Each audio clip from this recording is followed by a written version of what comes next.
നമ്മൾ ഒരു വെറൈറ്റി ആയിട്ടുള്ള നെക്ക് ഡിസൈൻ ആണ് ചെയ്യാൻ പോകുന്നത് കേട്ടോ. അപ്പോൾ അതിനായിട്ട് ഞാൻ ഇവിടെ ഒരു സ്പെഷ്യൽ ഐറ്റം എടുത്തിട്ടുണ്ട്. നമ്മുടെ എല്ലാവരുടെയും വീട്ടിലുണ്ടാവും കുക്കറിന്റെ വിസില്. ഇത് വെച്ചിട്ടാണ് നമ്മളിത് ചെയ്യാൻ പോകുന്നത്. ഇതിനെ വെയിറ്റ് എന്നും പറയും, വിസിലെന്ന് പറയും തോന്നുന്നത് കേട്ടോ. നമുക്ക് വിസിലെന്ന് പറയാം, അതാണ് കുറച്ചുകൂടി നല്ലത്. അപ്പോൾ നമുക്ക് സ്റ്റാർട്ട് ചെയ്യാം. ആദ്യമേ നമുക്കൊന്ന് തുണിയൊന്ന് നോക്കാം. ഞാനിപ്പോൾ ഈ ഒരു പാറ്റേണിലാണ് ഈ ഡിസൈൻ ചെയ്ത് കാണിക്കുന്നത്. നമ്മുടെ യോക്ക് പോർഷനിൽ ഇല്ലെങ്കിൽ ഫ്രണ്ട് പോർഷനിൽ ഏതിൽ വേണമെങ്കിലും ട്രൈ ചെയ്ത് നോക്കാൻ പറ്റിയ നല്ല ഭംഗിയുള്ള ഒരു ഡിസൈനാണ് ചെയ്യാൻ പോകുന്നത് കേട്ടോ. അപ്പോൾ ഇതിപ്പോൾ നമുക്ക് ആവശ്യമില്ല, ഇതങ്ങോട്ട് മാറ്റി വെക്കാം. പിന്നെ ഒരു ചെറിയ കഷ്ണം തുണിയും കൂടെ വേണം. ഇതെന്തിനാണെന്നറിയോ? നമുക്ക് ഈ ഒരു ക്യാൻവാസ് ഒട്ടിച്ച് എടുക്കാൻ വേണ്ടിയിട്ട്. ആദ്യമേ നമുക്ക് ഈ ക്യാൻവാസിൽ ഈ പാറ്റേൺ ഒന്ന് റെഡിയാക്കി എടുക്കാം. ഞാനൊരു നീളത്തിൽ ഒരു ക്യാൻവാസ് എടുത്തിട്ട് ഇങ്ങനെ ഒന്ന് രണ്ടാക്കി മടക്കിയിട്ട് കൊടുത്തിട്ടുണ്ട്. ഇതിൽ നമുക്ക് ഫുൾ ലെങ്ത് ഒരു 14 ഇഞ്ച് വരെ വേണം കേട്ടോ. ഇത്രയുമാണ് നമ്മളിന്ന് ഡിസൈൻ ചെയ്ത് എടുക്കാൻ പോകുന്നത്. അപ്പോൾ അതിവിടെ ഞാനൊന്ന് മാർക്ക് ചെയ്ത് കൊടുത്തിട്ടുണ്ട്. ഇനി നമുക്കിതിൽ നമ്മളുടെ നെക്ക് വീതിയൊക്കെ ഒന്ന് മാർക്ക് ചെയ്യാം. 3 ഇഞ്ച് നെക്ക് വീതി കൊടുക്കുക. ഒന്നും കൂടി നിങ്ങൾക്ക് വൈഡ് ആക്കണമെന്നെങ്കിൽ അത് 3.25 മാർക്ക് ചെയ്യാം. 5 ഇഞ്ച് നമുക്കിതിന് ലെങ്ത്തും കൊടുക്കാം. എന്നിട്ട് ഇത് ഫസ്റ്റ് ഒരു ബോക്സ് ആക്കിയിട്ട് ഇങ്ങനെ വരച്ചു കൊടുക്കാം. എന്നിട്ട് ഇതിൽ നല്ല വൈഡായിട്ടുള്ള ഒരു യു ആണ് ചെയ്യേണ്ടത് കേട്ടോ. എന്നിട്ട് വേണം താഴത്തേക്ക് നമുക്ക് ഈ ഒരു അളവ് വെച്ചിട്ട് ഡിസൈൻ ചെയ്ത് എടുക്കാൻ വേണ്ടിയിട്ട്. അപ്പോൾ ഞാനപ്പോൾ ഇതുപോലത്തെ ഒരു യു ഒന്ന് വരച്ചു കൊടുത്തിട്ടുണ്ട്.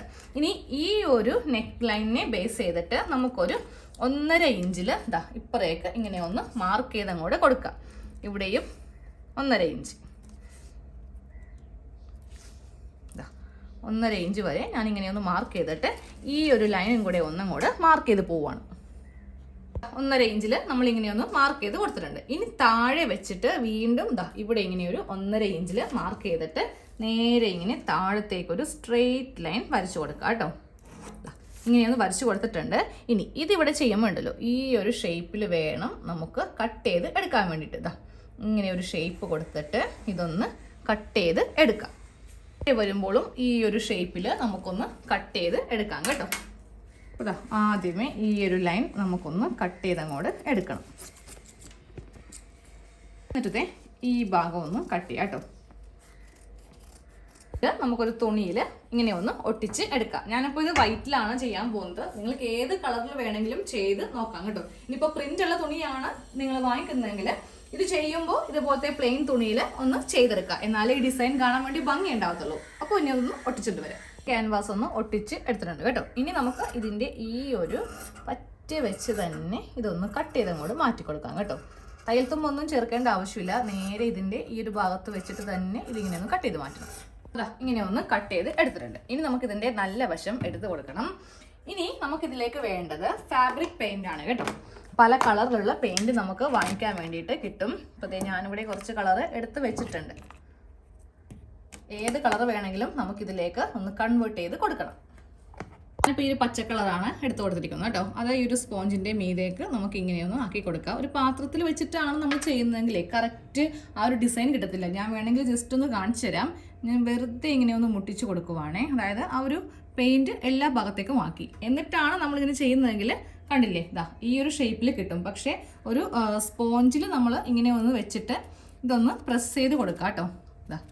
ഈ ഒരു ഇങ്ങനെ ഒന്ന് ചെയ്ത് കൊടുത്തിട്ട് നമ്മൾ നേരെ ഇതിൻ്റെ മീതേക്ക് വെക്കുവാണെങ്കിൽ കറക്റ്റ് ഈ ഒരു ഷേപ്പിൽ നമുക്ക് കിട്ടും.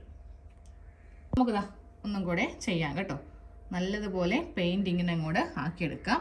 എന്നിട്ട് നേരെ നമുക്ക് ഇതിലേക്ക് ഇങ്ങനെ വെച്ചിട്ട് ഒന്ന് പ്രസ് ചെയ്യാം. അപ്പോൾ പ്രസ് ചെയ്തിട്ടുണ്ട്. അപ്പോൾ നമുക്കിത് മാറ്റാനും എളുപ്പമാണ്. നേരെ ഈ മൂടിയുടെ ഈ ഒരു ഭാഗത്ത് വെച്ചിട്ട് ഇങ്ങനെ അങ്ങോട്ട് ഓപ്പൺ ചെയ്യാം. നോക്കേ, എല്ലാ ഭാഗത്തും ഒരേപോലെ ഇങ്ങനെ അങ്ങോട്ട് ആയിട്ട് കിട്ടും. ഇനിയൊന്നും നമുക്കിത് പെയിൻറ്റ് ചെയ്യേണ്ട ആവശ്യം വരത്തില്ല. അപ്പോൾ പെയിൻറ്റ് ഇങ്ങനെ ചെയ്തിട്ട് ഈ സ്പോഞ്ചിൻ്റെ മീതെ വെച്ചിട്ട് വേണം ഇങ്ങനെ ഒന്ന് പ്രസ് ചെയ്ത് കൊടുക്കാൻ വേണ്ടിയിട്ട്.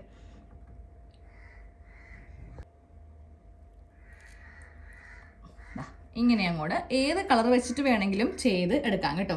ഞാനിപ്പോൾ ഇത് റഫായിട്ടാണ് ചെയ്തിരിക്കുന്നത്. ഞാൻ ഒരെണ്ണം ഓൾറെഡി ചെയ്ത് റെഡിയാക്കി വെച്ചിട്ടുണ്ട്. കാരണം നമുക്കിത് കുറച്ച് സമയം ഒന്ന് വെയിലത്ത് ഉണങ്ങാൻ വേണ്ടി വെക്കണം. ഈ പെയിൻ്റ് ആണല്ലോ പെട്ടെന്ന് ഉണങ്ങുമല്ലോ എന്ന് കരുതണ്ട. നമുക്ക് കുറച്ചിങ്ങനെ ഉണങ്ങി കിട്ടണം. ഇല്ലെങ്കിൽ എവിടെയൊക്കെ നമ്മൾ വെക്കുന്നു അവിടെയൊക്കെ ഈ പെയിൻ്റ് ആകും കേട്ടോ.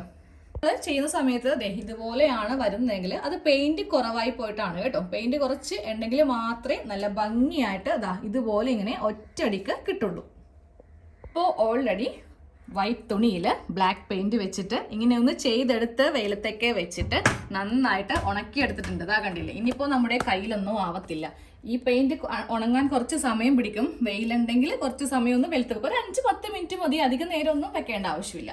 അപ്പോൾ ഇതുപോലെ നമുക്ക് ചെയ്തെടുക്കാം. ഇതിന്റെ ബാക്കിലാണെങ്കിലും ഇനിയൊന്നും നമുക്ക് നമ്മുടെ കയ്യിലേക്ക് പെയിന്റ് ആവില്ല. ഇത് ഓൾറെഡി നേരത്തെ ആയതാണ്, നീല കളറുമാണ് കേട്ടോ. ഇനി ഇത് വെച്ചിട്ട് നെക്കൊന്ന് തയ്ച്ചെടുക്കണം. ഇത് കട്ട് ചെയ്താലും കുഴപ്പമില്ല. ഞാൻ ആദ്യം കാണിച്ചപ്പോൾ ഈ ഭാഗം കൂടെ കട്ട് ചെയ്ത് പോയായിരുന്നു. പക്ഷെ എന്നാലും കുഴപ്പമില്ല. നമുക്ക് ഈ ഒരു ഭാഗത്ത് വെച്ചിട്ട് കുർത്തിയുടെ ഉൾവശത്ത് ഇങ്ങനെ വെച്ചിട്ട് തയ്ക്കുക. എന്നിട്ട് നേരെ ഇത് നല്ല വശത്തേക്ക് നമുക്കൊന്ന് ചെയ്തെടുക്കണം. അതിന് മുന്നേ ഇവിടെ ഒന്ന് പൈപ്പിംഗ് ചെയ്ത് കൊടുക്കണം കേട്ടോ. ഇതാ ഈ ഭാഗത്ത് പൈപ്പിംഗ് ചെയ്തിട്ട് വേണം നെക്ക് അടിക്കാനായിട്ട്. അപ്പോൾ നമ്മുടെ നെക്ക് ഡിസൈൻ ഫുൾ ആയിട്ടുണ്ട്. ഞാനപ്പോൾ ഇതാ ഈ ഒരു പാർട്ട് നമ്മുടെ ഫ്രണ്ട് പാർട്ടിലേക്ക് ഇങ്ങനെ ഒന്ന് വെച്ച് കൊടുത്തിട്ടുണ്ട് കേട്ടോ. ഉൾവശത്ത് നിന്ന് നേരെ നല്ല വശത്തേക്ക് വേണം ഇതിങ്ങനെ തിരിച്ചെടുക്കാൻ വേണ്ടിയിട്ട്. ഇതുപോലെ ഇവിടെ ഇങ്ങനെ പൈപ്പിങ്ങും ചെയ്ത് കൊടുത്തിട്ടുണ്ട്. വേണമെങ്കിൽ നമുക്ക് ഈ ഒരു ഭാഗത്തും പൈപ്പിംഗ് ചെയ്യാം. പക്ഷെ എനിക്ക് തോന്നുന്നു അത് കുറച്ചുകൂടി നല്ലതല്ലാന്ന് തോന്നുന്നു. കാരണം ഇതായിരിക്കും നല്ല സ്റ്റാൻഡേർഡ് ആയിട്ട് നിൽക്കുക കേട്ടോ. അപ്പോൾ അതേ നമ്മുടെ വിസില് ഇതുപോലെ ഇങ്ങനെയൊന്ന് കുറച്ച് വെള്ളത്തിൽ ഇട്ടാൽ മതി. ഇതിലൊന്നും പറ്റിപ്പിടിക്കത്തില്ല കേട്ടോ. നമ്മൾ ഫുഡ് കുക്ക് ചെയ്യുന്ന കുക്കറിന്റെ ആണല്ലോ ഇതെടുത്തിരിക്കുന്നത്. അപ്പോൾ ഈ പെയിന്റ് പോകുമെന്ന് കുറേ പേർക്ക് സംശയം ഉണ്ടാകും. ഒരു തരി പോലും ഇല്ലാതെ വെള്ളത്തിൽ അപ്പോൾ തന്നെ ഒന്ന് കഴുകിയെടുത്താലും മതി. ഓക്കെ, അപ്പോൾ എല്ലാവരും ഇതുപോലെ ഇങ്ങനെ ഡിസൈൻ ചെയ്യുക. ഇപ്പൊ നമുക്ക് ഇങ്ങനെയൊക്കെ ഒന്ന് ചെയ്തെടുക്കണമെങ്കിൽ പെയിന്റ് ബ്രഷിന് ചെയ്യാൻ വേണ്ടിയിട്ട് എല്ലാവർക്കും പറ്റില്ലല്ലോ. കാരണം നമ്മൾ ചെയ്യുമ്പോൾ പല ഡിസൈൻ ആയി പോകും. പക്ഷെ ഈ മൂടി എന്ന് പറയുമ്പോൾ അകത്താണെങ്കിൽ ഇങ്ങനെ ഒരു ഹോൾ ഉണ്ടേം താനും. അപ്പോൾ കറക്റ്റ് നമുക്ക് ഈ ഒരു മെത്തേഡിൽ നമ്മുടെ ചുരിദാറ്, കുർത്തികള്, ബ്ലൗസിന്റെ ബാക്ക്, കുട്ടികൾക്കുള്ള ഡ്രസ്സൊക്കെ ചെയ്യുമ്പോൾ ഇങ്ങനെയൊക്കെ ഒന്ന് ചെയ്ത് എടുക്കാം കേട്ടോ. അപ്പോൾ നമുക്ക് അടുത്ത വീഡിയോയിൽ കാണാം. താങ്ക്